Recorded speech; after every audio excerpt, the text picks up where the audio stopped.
આપીએ છીએ અને કોઈ સંજોગોમાં મેં કદાચ 30 તારીખનો વાયદો બી કર્યો હોય પણ પરિસ્થિતિ એવી છે કે ધીરજ સંસ્થામાં માલ જ ખલાસ થઈ ગયો છે અને વરસાદના કારણે ટ્રક આવી શકતી નથી મહારાષ્ટ્રથી. રોડ ખરાબ છે, તમે લઈ લો, ખાડા ટેકરા વાળા રોડ છે, તો ત્યાંથી બધું અનાજ આવે.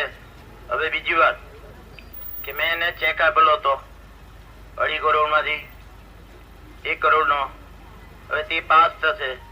અનાજ વાળા એને 2 દિવસની ક્રેડિટ આપે તો 2 દિવસની ક્રેડિટ, અમે તો બધું અનાજ ખાલી કરી નાખ્યું ત્યાં, તો અનાજની ક્રેડિટ આપે 2 દિવસની એ લોકોને. એ પેમેન્ટ કરશે પછી ઓર્ડર આપશે બીજો. એ બધામાં ક્યારે આવે માલ અને ક્યારે બીજું પેમેન્ટ એને હવે છે ને એનો વિશ્વાસ નથી રહ્યો. તે સંજોગોમાં ફૂલ પેમેન્ટ હું એને કરીશ. એના માટે કઈ તારીખ નવી પડશે અને કયા હું આપીશ કરો, પણ ક્યારે આપીશ હું પોતે હમણાં શ્યોર નથી. હું આજે ખોટો પડી ગયો, મને એમ કે બીજું આવી જશે, પણ એવું નથી.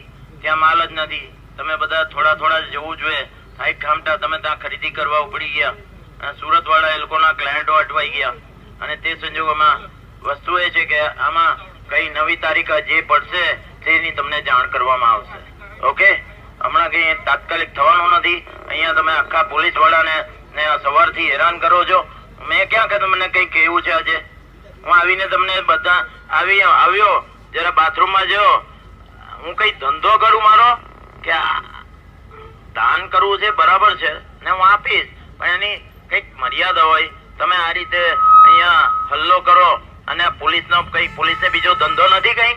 એ લોકો કાયદો વ્યવસ્થા ચલાવવાની હોય, એરપોર્ટ હા જવાનું, અહીંયા ડુમસથી દીપલી સુધીનો સભા તો એ લોકોને તમે પરેશાન કરો છો. એ લોકોની વાત નહીં માનો, મારી વાત નહીં માનો. હવે પછી હું તમને તારીખ આપીશ ત્યારે તમે આવજો. હું તમને આ બધું ચોપાની છપાવીને મોકલી આપીશ પરમ દિવસે.